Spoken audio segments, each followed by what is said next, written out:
अस्सलाम वालेकुम। आप सुन रहे हैं आज कहानी ज़ादी में अनाई के आदमखोर वहशी आखिरी किस्त। अब तक हमने देखा था कि मुसन्नफ़ अपने चंद साथियों के साथ आदमखोर वहशियों की तलाश में निकलता है और वहाँ उसे मुख्तलिफ़ किस्म के हालात और वाक़यात से सामना करना पड़ता है।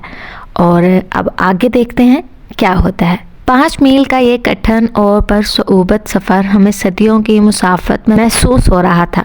जब हम अनाई के पहाड़ों को अबूर करके वादी में पहुँचे तो सूरज रुखसत हो रहा था। थकन से चूर होने के बावजूद हमने मच्छरों से बचने के लिए एक बुलंद टेले पर खैमे लगाए जहाँ तेज़ हवा चल रही थी। इस टेले से वादी का नज़ारा सहर अंगेज़ था। चारों तरफ बांसों के ऊंचे जंगल थे और पहाड़ों से गिरती आबशारें डूबते सूरज की किरणों में हीरो की तरह चमक रही थी। हवा के झोंके बांसों से गुजरते तो सीटियाँ बजने की आवाज़ें आती जिसने माहौल को अजीब सुकून बख्श दिया।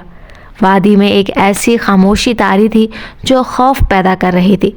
वहाँ परिंदों का नामो निशान तक न था जो शाम होते ही अपने घोंसलों को लौटते हैं। कुदरत के इस बेपनाह हुस्न ने हमारी थकन तो दूर कर दी, मगर बूढ़े बाबी का खामोशी से एक तरफ बैठे रहना किसी आने वाले खतरे का पता दे रहा था।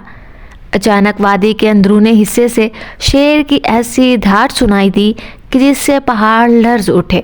हमने देखा कि एक बारहसिंगा तेजी से हमारी तरफ भाग रहा था, मगर दो जसीम शेरों ने इसे घेर लिया।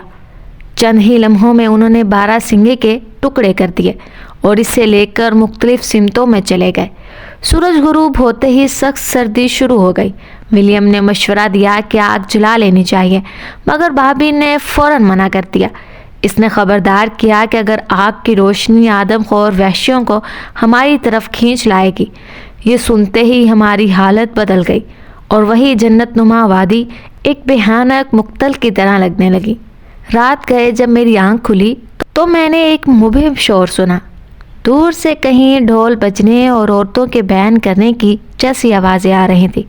फ़ज़ा में फैली खुशगवार चांदनी और इसके पुरसरार आवाज़ ने मेरे हवास मुअत्तल कर दिए। मैं राइफ़ल और टॉर्च लेकर खैमे से बाहर निकला।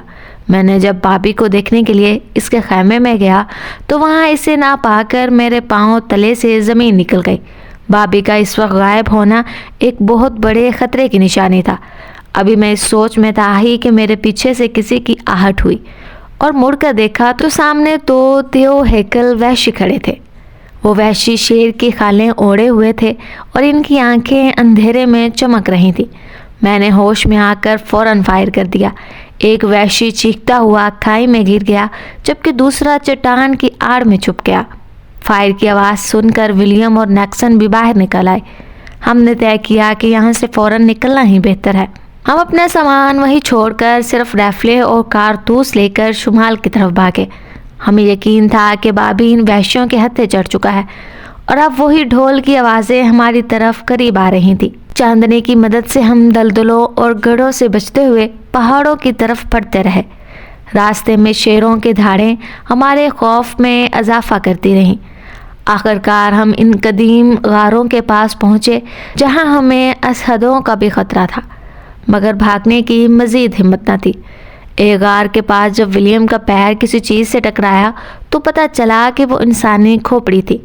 वहाँ इंसानी हड्डियों और खोपड़ियों का एक बहुत बड़ा ज़ख़ीरा देखकर हमारा खून खुश्क हो गया। हम ऐसी जगह पहुँच गए थे कि जहाँ से वापसी का और कोई रास्ता नज़र नहीं आता था। इसी वक्त गार से 10-12 वहशी मशलें लेकर निकले और इनके दरमियान बदकिस्मत बाबी कैद था। हम फ़ौरन ज़मीन पर लेट गए ताकि वो हमें ना देख सके। वहाँ वहशियों ने आग का एक बहुत बड़ा अलाव जलाया और इसके गिर्द नाचना शुरू कर दिया। वहशियों ने आग के अंदर लोहे की एक गोल टोपी रख दी जो थोड़ी देर में अंगारी की तरह सुर्ख हो गई। उन्होंने बाबी को बरहना किया और जब वो टोपी बिल्कुल दहक गई तो इनके लीडर ने वो सुर्ख टोपी बाबी के सर पर रख दी। बाबी की चीखों ने पूरी वादी को दहला कर रख दिया। इस मंजर को देखकर विलियम और नैक्सन के मुंह से भी चीखें निकल गईं, जिससे वहशियों को हमारी मौजूदगी का पता चल गया। मैंने बुज़दिली दिखाई और अपने साथियों को वहीं छोड़कर जंगल की तरफ भाग निकला। वहशियों ने इन्हें पकड़ लिया और वो भी बाबी की तरह अंजाम को पहुँचे। मैं कई दिन तक बेहोशी की हालत में भागता रहा। یہاں تک کہ گاؤں والوں نے مجھے بچایا۔ پیڈاننگ کے ہسپتال میں میری دونوں ٹانگیں کاٹ دی گئی تاکہ زہر نہ پھیلے۔ آج 40 سال بعد بھی میں ان یادوں سے جان نہیں چھڑا سکتا اور لوگ مجھے پاگل سمجھتے ہیں، مگر وہ خوفناک رات میرے سامنے آج بھی زندہ ہے۔ میں امید کرتی ہوں کہ آپ کو یہ کہانی اچھی لگی ہوگی۔ ملتے ہیں اگلے ہفتے ایک نئی کہانی کے ساتھ، تب تک کے لیے اللہ حافظ۔